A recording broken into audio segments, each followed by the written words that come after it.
오늘 함께 고린도후서 4장 계속해서 말씀을 나누도록 하겠습니다. 고린도후서 전반부에서 계속해서 사도 바울은 하나님의 일꾼으로 부르심 받은 자의 자격이 어디에 있는가, 이것을 말씀하고 있습니다. 하나님의 부르심 받은 일꾼으로서의 자격이 어디에 있어야 하는가.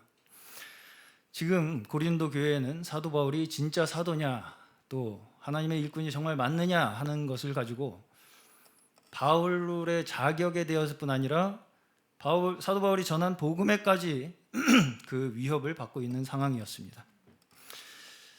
그럼에도 불구하고 일관적으로 바울이 이 성경을 통해서, 서신을 통해서 가르치는 것은 하나님의 일꾼으로서의 증거, 또 복음의 증거라는 것이 우리의 눈으로 그렇게 세상적인 가치로, 어떤 결과로 확인할 수 있는 어떤 외적인 증거에 있지 않다는 것을 계속해서 설명하고 있습니다.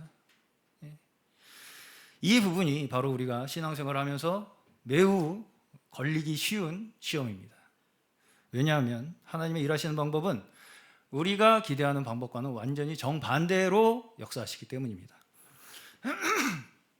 우리는 하나님의 일을 한다고 하면 뭔가 나에게만 특별한 일이 일어날 것만 같은 그런 기대를 가지고 있습니다. 나한테만 하나님이 초자연적인 역사를 행하셔가지고 다른 사람에게는 일어나지 않는 좋은 일만 나한테는 계속해서 일어나는 것, 그래서 우겨싸이지도 않고 답답한 일도 안 생기고 시원하게 다 잘 풀리고 뭐든지 만사형통으로, 낙심할 일도 없고 박해도 없고 넘어지는 일도 없어야 그것이 마치 뭔가 하나님께서 나에게 사인을 주시는 것이다, 이렇게 생각하기 쉽다는 것입니다. 우리에게는. 그런데 사실은 이 부분이 다른 종교와 우리 기독교가 가지고 있는 근본적인 차이입니다. 자, 물론 우리가 구약을 보면, 구약 성경을 보시면 어느 정도 그런 이제 하나님께서 직접적으로 개입하시는 어떤 기적적인 현상으로 하나님께서 일을 나타내시는 사건들이 나오죠. 구약 성경에 주로 이제 창세기, 출애굽기에서 직접적으로 하나님께서 개입하는 사건들이 많이 나옵니다. 그럼에도 불구하고 그 이후로 가면 갈수록 하나님의 어떤 그러한 직접적인 개입에 의한 초자연적인 역사보다는 인간의 선택에 대해서 그 결과가 어떤 결과를 가지고 오는가, 이것에 대한 이야기로 이루어져 있습니다. 그 뒤는, 역사서는 거의 대체적으로. 그러니까 앞에서는 하나님께서 직접적으로 택하시고 부르시고 구원하는 역사가 있다면, 그 뒤에 일어나는 일들은 거의 대부분이 인간의 선택에 의해서 그 결과가 어떻게 나타나는가, 이것에 대한 이야기라고요. 이걸 우리가 잘못 단편적으로 너무 해석하게 되면 결국은 유대교나 이슬람교와 다르지 않은 신앙을 가지게 될 위험성이 있습니다. 다시 말해서 어떻습니까? 유대교나 이슬람교는 우리는 하나님께서 특별하게 선택하신 민족이야, 이런 이제 말하자면 선민사상을 가지고 있지 않습니까? 자부심. 그래서 우리가, 이 선택받은 우리가 하나님 말씀대로만 하면 우리에게만 특별한 일을 해주실 거다라는 그런 믿음을 갖고 있다는 거예요, 이 사람들이. 그렇죠? 그래서 이제 우리가 뭔가 우리한테만, 일반 사람들에게는 나타나지 않는 특별한 일이 일어날 거라고 하는 그러한 그 증명을 가지고, 바로 그렇기 때문에 우리가 하나님의 특별하게 선택하신 백성이다, 이걸 확인하려고 한다는 거예요. 우리한테만 이렇게 특별하게 대우해 주신다, 이걸 가지고 우리가 하나님의 택하신 백성이라는 증명을 자꾸 삼으려고 한다는 것입니다. 나한테만 특별 대우해 주신다, 하나님은. 이런 걸로 나만 특별하게, 나만 택하셨다, 이런 거. 그렇죠?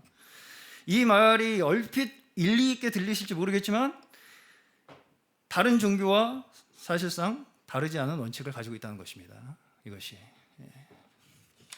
나만 특별한, 이걸 다시 말하면 내가 원하는 것을 얻어내기 위해 하나님 말씀을 순종하겠다는 거예요. 그렇죠? 내가 원하는 걸 얻어내기 위해서 하나님 말씀을 순종하는 것이 조건이 되는 거예요. 이해가시죠? 내가 원하는 것을 얻어내기 위해 하나님 말씀을 순종하겠다는 것은, 다시 말하면 더 발전하게 되면 뭐가 되겠습니까? 내가 원하는 것이 곧 하나님의 뜻이다 가로 발전하게 되는 거예요. 그리고서 내가 직접 받은 계시에 따르지 않으면 하나님의 말씀을 거역하는 것이라는 것까지 나아가는 그 이분법적 신앙으로 나아가는 것입니다. 잘못하면. 세상의 종교의 원칙이 무엇입니까? 세상의 종교의 원칙, 내가 신에게 뭔가 치성을 드리고 내가 뭔가 거기에다가 특별히 뭔가를 하면, 한마디로 그 신과 내가 특별한 거래 관계를 성립하면 그 신이 나에게만 뭔가 잘해주고 내 기도에만 응답할 거라는 어떤 그런 대가를 줄 거라는 기대, 이게 세상 종교의 원칙이죠. 그렇죠? 네. 내가 한 만큼 내가 믿는 그 신이 나에게 뭔가 대가를 줄 거라고 하는 그 믿음이 세상 종교의 원칙이라고요. 네. 내가 하나님과 직접 거래를 해서, 그래서 다른 사람은 잘 안 들어주시는데 나는 들어주시는 그런 걸로 내 믿음을 증명하려고 한다는 거예요. 우리는 우리가 잘못 신앙을 가지게 되면, 이분법적 신앙을 가지게 되면 그렇게 된다는 것입니다. 그게 곧 내가 곧 하나님이 되겠다는 말과 같은 말이 되는 거예요. 결국은. 그렇죠? 나만 특별하게 하나님과 소통을 한다는 그게 곧 결국은 내가 하나님이다. 내가 곧 하나님의 말씀의 대언자다. 내가 가스 오라클이다. 뭐 이런 걸로 이제 발전을 한다는 것입니다. 최소한 내가 다른 누구보다 하나님하고 제일 가까운 사이다. 뭐 이런 걸로 이제 스스로에 대한 확신으로 자기 믿음을 증명하려고 한다는 거예요. 사람이 그런 유혹에 빠지게 된다는 것입니다. 어느 누구보다 어쨌든 내가 제일 가깝다 지금. 그걸로 자기 신앙을 자꾸 확인하려고 한다라는 것입니다. 그것이 우리가 빠지기 쉬운 유혹이다 라는 거예요. 자, 그러다 보면 결국 어떻게 되냐면 내가 하는 일에 말씀을 갖다 붙이게 됩니다. 말씀에 내가 비추어 보는 것이 아니라 내가 하는 일에다가 어떤 성경의 사건을 자꾸 갖다 붙이게 되는 결과를 가지고 오게 돼요. 그리고 여기서 여러 가지 교리적인 오류를 일으키게 되는 거죠. 그래서 여기서 많은 이단들이 생기는 것입니다. 내가 하는 일에, 우리의 상황에 말씀을 갖다 붙이는 거. 그렇죠? 그래서 나만 하나님 사랑하고 뭐 이런 것 같아요. 꼭 그 마음에 이런 과도한 자기 확신, 이런 것들이 과도해지면 다른 사람은 마치 하나님을 잘 모르는 사람인 것 같고 나만 하나님을 굉장히 제일 잘하는 것처럼 그런 잘못된 이 신앙을 갖게 된다는 것입니다. 그리고 이제 그런 것들이 곧 다른 사람을 비판하고 판단하는 것으로 내 신앙을 증명하려고 하는 그런 근거를 만든다는 거예요. 지금 여기 거짓 교사들도 그렇지 않습니까? 사도 바울을 비판하고 판단하는 것으로 자신의 신앙을 증명하고 있어요. 그러면서 이제 고린도 교회 성도들을 그렇게 복음에서 벗어나게 만드는 것이죠. 그러나 기독교는 결코 우리를 그런 식으로 이끌지 않습니다. 어떤 사람을 다른 사람보다 우월한 위치에 두어서 그 사람을 통해서 하나님을 만나야 하도록 하시겠습니까? 그런 일은 없습니다. 그런 일은 없어요. 오직 하나님 앞에 나아가도록 인도하시는 단 한 사람이 있는데 그분이 누구십니까? 예수 그리스도이십니다. 여기에 어떤 다른 사람이 자기가 또 다른 어떤 특별한 자격을 가지고 내가 하나님의 대변인이다라는 것으로 자처한다면 그것은 예수와 사람 사이에 또 다른 역할을 스스로 자처하게 되는 것이고, 그건 단순히 예수와 사람들 사이의 역할을 하는 것뿐 아니라 곧 그것이 예수를 대체하게 되는 것이죠. 그래서 많은 교주들이 결국 메시아가 되는 거예요. 그렇죠? 내가 그 사이다. 다 그렇게 얘기해요. 난 예수라고는 얘기 안 했다. 한 적 없다. 그렇습니다. 다. 난 예수라고 한 적 없는데 그래도 그 사이다. 너희보다는 예수랑 가까우니까 그 사이다. 그러면 곧 그 사람이 메시아가 되는 거예요. 그럴 수밖에 없잖아요. 그렇죠? 구조상. 예수를 만나기 위해서는 그 사람을 만나야 되는데 결국은 제일 친하니까 그 사람이. 자, 구약에도 많은 인물들이 있습니다. 수요일에도 원로 목사님께서 역대하의 왕들에 대해서 이렇게 쭉 설명을 해주셨습니다. 거기서 보시면 성군이라고 불렸던 왕들이 쭉 있었는데 4대 성군이라고 이렇게 설명을 하시면서 말씀하셨어요. 근데 그들조차 어떻다고 말씀하셨어요? 수요일날 하나님의 뜻에 의해서 통치하는 것 같다가 꼭 뭔가 하나씩 삐끗, 바로 헛디딜. 그렇죠? 그 중에서 이제 우리가 가장 성군 중에 성군이라고 불리우는 왕이 다윗입니다. 다윗. 근데 이제 우리가 다윗에 대해서는 뭔가 넘사벽, 다윗은 건들면 안 되는 약간 그런 느낌이 좀 있는데, 그러다 보면 우리가 잘못하면 다윗조차 예수님 바로 밑, 이 정도로 생각하길 위험성이 있어요. 이게 물론 다윗이 여러 면에 훌륭한 사람인 것은 사실입니다. 사실이에요. 그럼에도 불구하고 우리가 반드시 알아야 할 것이 무엇이냐면, 다윗 자신이 스스로 고백했듯이 우리 모두는 죄악 가운데 출생했다는 사실입니다. 그 누구도 우리가 사람을 높일 일이 없어요, 사실. 다윗이 넘사벽입니까? 우리가 넘보지 못할 사람이에요, 다윗이? 그럼 예수님도 넘보지 못할 사람입니까? 예수님이 넘보지 못할 사람으로 우리에게 오셨던 우리가 메시아가 될 수가 없습니다. 그렇죠?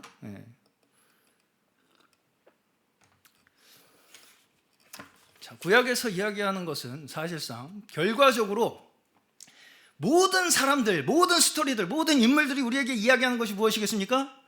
예수만이 구원자이심을 드러내기 위한 그 긴 역사를 우리에게 말씀하시는 거죠. 자, 이런 말이 있어요. 구약은 오실 예수를 상징한다. 신약은 오신 예수를 상징한다. 이걸 우리가 잊지 않아야 됩니다. 나타낸다. 구약은 오실 예수를 다 그 각각의 사건들과 역사들이 오실 예수를 예언한 말씀이에요.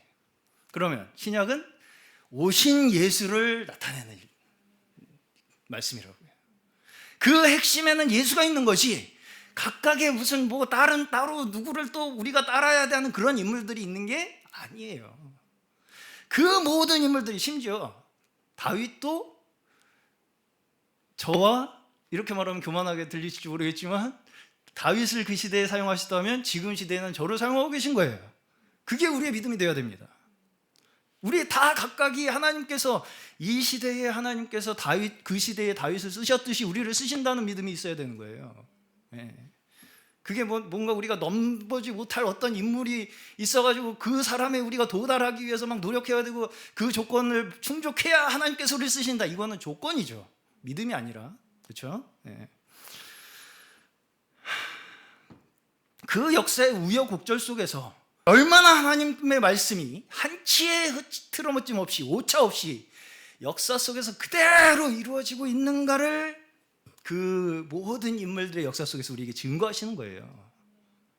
하나님이 하시는 일을 우리에게 나타내시는 거지, 어떤 사람이 잘했나 못했나를 우리에게 그걸 보고 너희도 이 조건을 충족해라 라고 하면서 그 말씀을 주시는 게 아니라고요. 그건 율법이에요. 그건 율법입니다. 그렇게 우리가 어떤 성경의 사건들을 대한다면 내가 그 조건을 충족했기 때문에 내 것이 되는 거예요. 그거는 잘못하면. 성경의 모든 말씀은 그것을 통해서 나에게도 지금 그렇게 역사하신다는 믿음을 주시는 거예요. 그들의 업적에는 항상 뭐가 전제가 되어 있냐면, 그 구약의 인물들의 업적에는 얼마나 하나님 앞에서 그들이 행했는가가 전제가 되어 있어요. 자기 힘으로 내 뜻대로 하나님을 위해서 올려 바쳤더니 하나님께서 나를 축복하시고 칭찬하시더라, 이런 말이 없어요. 없습니다. 오히려 하나님 앞에서 행함으로 얻은 축복이 어느새 자기 것으로 느껴지기 시작하고, 어느새 내가 한 성과로, 내 업적으로 느껴지는 거에 하는 순간 예외 없이 실패 경험을 하게 되는 거예요. 그것이 계속해서 이스라엘 역사의 재앙으로 남는 것을 우리가 볼 수 있습니다. 이것이. 그러니까 결국은 우리의 연약함이 거기에 계속 반복되는 것이죠. 인간의 연약함. 하나님이 말씀을 주셨기 때문에 그 말씀에 순종할 때는 축복이 내려와요. 그러다가 그게 내 것인 것처럼 여겨지는 순간 재앙이 임한다고요. 바로 그것이 하나님의 말씀이 일정일획 흐트러짐 없이 이루어지고 있다는 걸 우리에게 보여주시는 거라고요. 그래서 구약 말씀은 누구는 잘했고 누구는 못했고 라는 어떤 단편적인 옳고 그름으로 받아들일 수 있는 이야기가 아닙니다. 이스라엘을 택하신 것도 모든 민족의 축복이 되게 하시기 위한 거예요. 어디는 버렸고 이런 생각을 우리가 잘못하면 하게 돼요. 유다만 택하셨고 이런 생각을 잘못하면 하게 된다고요. 다 그들을 택하신 것은 그들로 하여금 모든 민족이 하나님을 알게 하시기 위한 역사라고요. 구원의 역사. 그렇죠? 결국 구약은 하나님께서 택하시고 우리와 함께 하시고 돌보시는데도 불구하고 어때요? 인간은 여전히 하나님을 믿지 않고 오히려 하나님을 내 걸로 생각하고 그 내 걸로 생각한 결과 우상숭배로 이어지고 하나님을 내 거라고 생각하는 순간 우상숭배가 돼요. 항상. 그렇죠? 내 뜻대로 섬기겠다고 하는 그것이 우상숭배가 된다고요. 곧. 그렇게 인간이 결국은 다 자기 소견대로 행하게 된다는 것을 이야기하는 거예요. 구약은. 그렇게 맞춰지죠. 구약 자체가. 근데 그럼에도 불구하고 그 속에서 그 면면에서 흐르고 있는 것은 무엇이냐? 그럼에도 불구하고 하나님께서는 우리를 놓지 않으시고 여전히 구원하시는 역사를 쉬지 않고 행하시는 이것을 우리에게 보여주시는 거예요. 하나님께서 쉬지 않으신다. 하나님의 열심히 일하심. 우리는 게으를지라도 우리는 하나님을 떠나고 우상숭배할지라도 하나님께서는 끝까지 우리를 붙들고 그 구원의 길로 우리를 인도하신다. 이것을 우리에게 보여주시면서 믿게 하시는 거예요. 그렇죠? 자, 제가 주일날도 말씀드렸다시피 하나님의 영광은 항상 어디에 있다고요? 인간이 자신의 연약함을 인정하는 그 자리에서 하나님의 영광이 드러난다고요.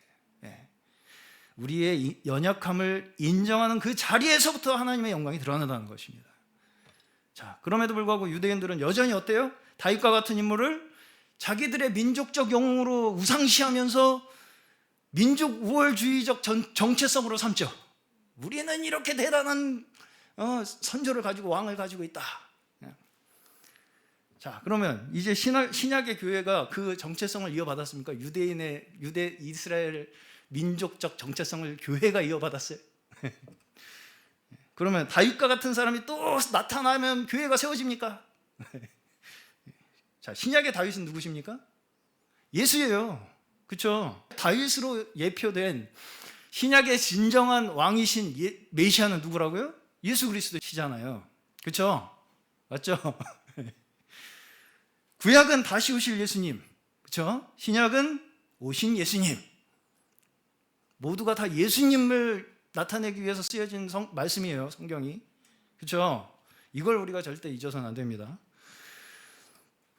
신구약의 모든 믿는 이는 예수 안에서만 발견되는 거예요. 그 사람의 어떤 다른 특별함, 어떤 그 사람이 가지고 있는 완벽함, 다른 사람과는 차별적인 어떤 그런 눈에 보이는 업적이나 능력으로 그 사람이 특별하게 증거되는 일이 없다고요. 성경에서는. 다윗도 질그릇이고 바울도 질그릇입니다. 그렇죠? 그들의 귀함은 그 안에 간직한 보물이 있기 때문입니다. 그럼 우리는 어때요? 우리도 우리 안에 담으신 보물이 있기 때문에 귀한 거예요. 그들과 같이 바울의 기죽을 필요 있습니까? 바울이 깔아놓은 길에 우리가 그 하나님의 풍성한 축복을 얻고 있는 것이죠. 우리가 우리 자신의 열심이나 우리의 사명감으로 내가 어떤 업적을 위해서 하나님의 성전을 내가 짓겠다, 내가 교회를 세워보겠다, 이런 그런 생각들이 있는데 성경에서는 어떻습니까? 하나님께서는 이러한 말을 물리치십니다. 물리치세요.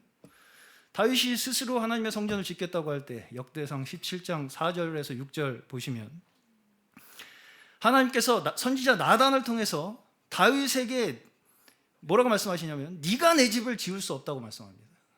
너는 내 종 다윗에게 가서 전해라. 나 주가 말한다. 내가 살 집을 네가 지어서는 안 된다. 내가 이스라엘을 이끌어낸 날로부터 오늘까지 나는 어떤 집에서도 살지 아니하고 이 장막에서 저 장막으로, 이 성막에서 저 성막으로 옮겨다니며 지냈다. 내가 온 이스라엘과 함께 옮겨다닌 모든 곳에서 내가 내 백성을 돌보라고 명한 이스라엘의 어떤 사사에게 나에게 백향목집을 지어주지 않은 것을 두고 내가 말한 적이 있느냐? 자, 다윗이 하나님의 성전을 짓겠다고 하는 것도 물론 다윗의 하나님에 대한 열심이 있었기 때문일 것입니다. 그렇죠? 충성, 하나님에 대한 충성, 열심, 진심, 뭔가 그런 거, 내가 뭔가 막 보여드리는 거 막. 그럼에도 불구하고 하나님께서는 사람의 열심을 오히려 경계하시는 걸로 보이죠. 그렇죠? 사람이 막 뭔가를 막 열정적으로 내가 막 해드리겠습니다 하는 그거를 컴다운 해라 너죠. 내가 너한테 그거 원하는 거 아니다. 왜? 그것이 잘못하면 우상숭배가 되기 때문이에요. 그게 잘못하면 우상숭배가 되는 것입니다. 그리고 나서 이제 다윗이 그 바로 직후에 그런 고백을 합니다. 자신의 힘으로 할 수 있는 일이 아니군요, 하나님. 제 힘으로 할 수 있는 일이 아니었습니다, 하나님. 이 고백이 있고 나서야 이제 다윗이 성전 건축하는 것이 허락됩니다. 그렇죠? 여기에서 성전이 허락된다고요? 자, 그럼에도 불구하고 우리는 어때요? 여전히 다윗이 성전을 건축하겠다는 그 열심이 다윗이 아주 위대한 인물이었다라는 걸로 우리도 그렇게 열심을 내서 우리가 지어야 한다. 그렇죠? 그래서 다윗의 어떤 업적과 민족적 정체성, 다윗이 그렇게 성전을 지어서 위대한 이스라엘을 만들어서 아주 그냥 업적을 하나님 앞에다 갖다 바치는 그런 위대한 인물, 그런 위대한 인물이 우리도 됩시다. 뭐 이런 이제 슬로건으로다가 바울을 많이 인용을 하는데, 다윗이 스스로의 힘으로 할 수 없는 일이라는 것을 인정하는 것에서부터 성전 건축이 시작되었다는 것을 우리는 반드시 기억해야 돼요. 이걸 잊어서는 안 됩니다. 우리가 그것이 뭘 이야기하는 것이냐면, 그때부터 다윗에게 성전이라는 것이 자신의 업적이었던 그 마음에서 어떻게 바뀌었냐면, 하나님의 통치가 이 땅에 임하지 않으면 우리는 멸망할 수밖에 없는 죄인이라는 고백을 하기 시작한 거예요. 하나님의 통치가 이 땅에 임하는 것만이 우리의 진정한 구원이 이루어질 것이라는 현실적 감각이죠. 그게 현실적 감각인 거예요. 다윗의 현실적 감각, 절체절명의 그 하나님의 성전이 나에게 있어야만 나에게 진정한 구원이 이루어질 것이라는 현실에서의 믿음, 거기에서부터 나온 것이 성전 건축이라는 것입니다. 다윗의 성전 건축은 우리 민족을 뭔가 어떻게 해보겠다는 그런 영웅 심리에서 나온 게 아니고 위기감에서 나온 거예요. 이것이 이 땅에 있지 않으면 이 땅은 멸망하고 끝나버린다. 그 신앙 고백이라는 것입니다. 지금도 마찬가지죠. 이건 저는 이 교회를 우리가 대할 때에 우리도 같은 마음이 있어야 한다고 생각합니다. 교회가 마치 우리만을 위한 특별한 정체성인 것처럼 생각을 하고 우리만 어떻게 보호해 주시겠지 하는 그런 이기적인 생각으로 우리가 교회를 생각하고 있지 않은가 하는 것을 생각해 봐야 해요.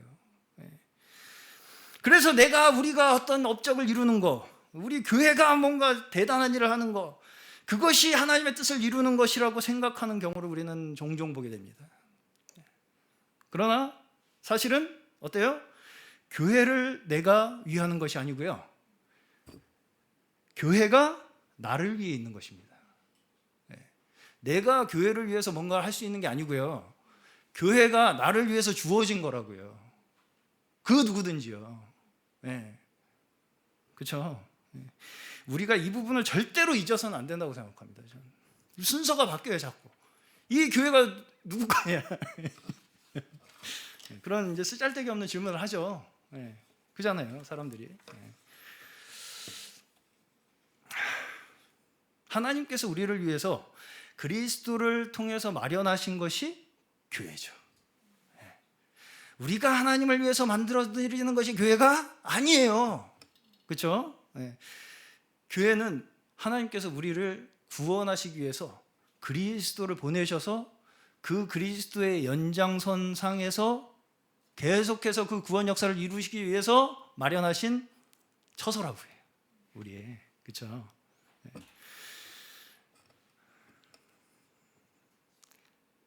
교회도 다윗의 성전과 마찬가지로 하나님의 통치하심이 이 땅에 임하기를 간절히 사모하는 우리의 신앙, 그렇죠? 하나님의 통치가 이 땅에 임하시지 않으면 우리는 멸망할 수밖에 없는 죄인들이라는 절체절명의 정말 죽고 사는 그 위기감 속에서 우리를 위해 이루신 하나님의 구원의 손길, 그것이 바로 교회다. 이 믿음이 우리 가운데 있기를 간절히 소원합니다. 네. 교회가 있기에 우리에게 구원이 있는 거예요. 내가 교회를 어떻게 할 수 있을 거라는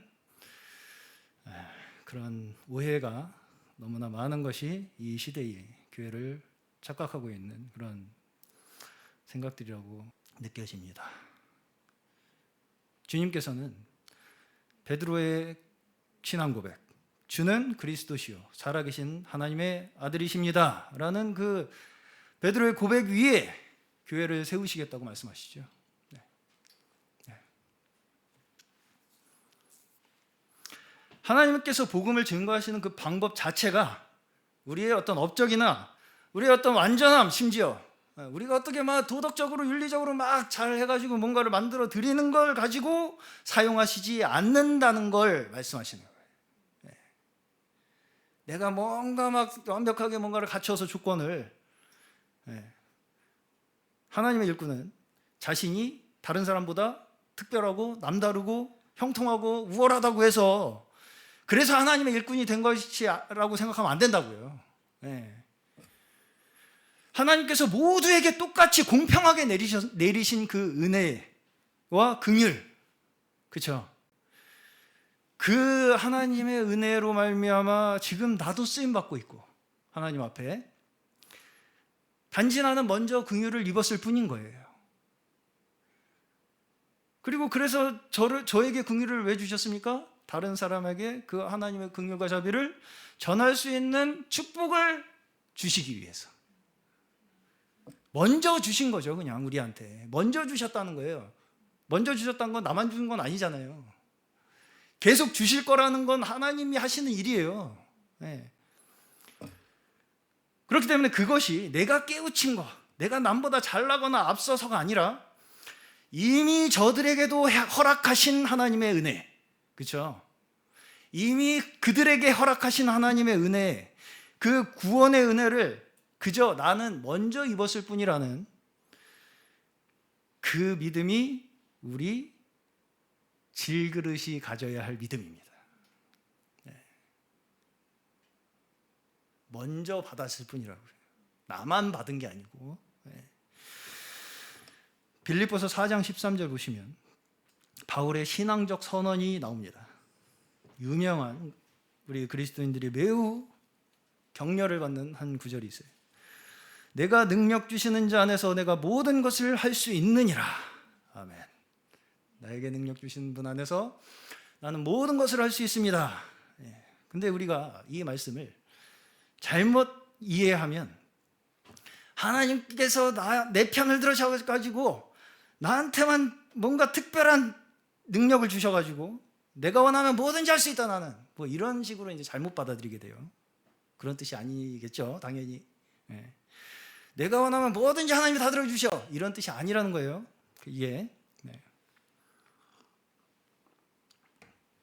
여기에 바울이 이 고백을 하는 근본적인 이유를 살펴보시면 지금 바울은 로마 감옥에 갇힌 처지에 있습니다. 그 처지에 빌립보 교인들에게 하는 이야기입니다. 감옥에 갇혀서 모든 것을 할 수 있대. 감옥에 갇혀가지고 모든 것을 빼앗기고 자유도 뺏기고 겉으로 봤을 때는 실패자예요. 이 사람은 낙심되고 실패한 것처럼 보이는 그런 상황에 나는 능력 주시는 자 안에서 모든 것을 할 수 있다는 고백을 한다는 거예요. 바울의 말대로 그렇게 진짜 모든 것을 할 수 있으면 감옥에서도 풀려나야 되고 빨리, 그렇죠? 핍박하는 자 천벌을 받아라 하면은 바로 하나님께서 유황불을, 번개불을 거기 머리에다가 딱 꽂아 주셔가지고 딱딱딱 다 죽어야지 증거가 되지 않겠습니까? 모든 것을 할 수 있는 그런 의미가 아니겠죠, 당연히. 바울이 지금 모든 것을 할 수 있는 근거가 어디 있습니까? 능력 주시는 예수 그리스도 안에서라는 것입니다. 모든 것을 할 수 있는 근거가 능력 주시는 예수 그리스도 안에서라는 거예요. 다시 말해서 예수 그리스도 외에 그 어떤 다른 증거, 눈에 보이는 어떤 이적, 사람들이 인정할 만한 결과나 조건, 이런 것이 나를, 내 믿음을, 내 만족을 주관할 수 없다는 거예요. 세상에서 가지고 있는 어떤 눈에 보이는 조건도 나를 부족하게 만들 수 없다는 것입니다. 내 만족은 오직 예수 그리스도 한 분으로 족하다. 그 외에 어떤 다른 세상의 조건들도 나를 부족하게 만들거나 낙심시킬 수도 없고 실패하게 만들지도 못한다 라는 바울의 신앙 고백이에요. 복음은 복음이 일합니다. 복음 그 자체 스스로 일한다고요. 사람은 그 복음을 담는 질그릇이라고요. 사람은 복음을 담는 질그릇일 뿐이에요. 자, 오히려 질그릇이 스스로 내가 보물이 되겠다고 하는 순간 그 사람은 복음을 스스로 대체하게 되는 함정에 빠지게 됩니다.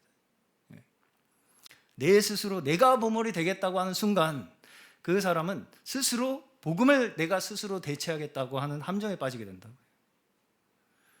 예수 그리스도의 복음은 본질적으로 누구로부터 어떻게 전해지든지 그 복음이라는 사건 자체로 성령께서 우리 심령에 감동하시는 거예요. 복음이라는 그 사건 자체로 우리의 심령에 성령께서 역사하시는 거라고요. 그렇기 때문에 투기와 분쟁으로 전해져도 전파되는 것은 그리스도라는 말씀이 나오는 것입니다. 자, 물론 우리가 이단적인 가르침을 분별해 나가야 하는 것은 사실입니다. 당연한 일이고요. 해야 할 일입니다. 그럼에도 불구하고 어때요? 우리가 모두 다 사실 세상이라는 이단에서 나온 사람들이에요. 우리 모두가 세상이라는 이단에서 나온 사람들이라고요.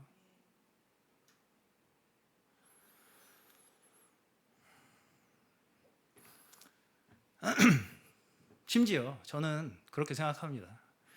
이단이라는 데서조차도 성령께서 그 심령에 복음 그 자체로 감동하신 심령은 그 사람을 하나님께서 구원으로 인도하실 것이라고 믿습니다. 다 그런 사람들이잖아요, 우리. 다. 예외가 없어요. 이건 사실. 그렇죠?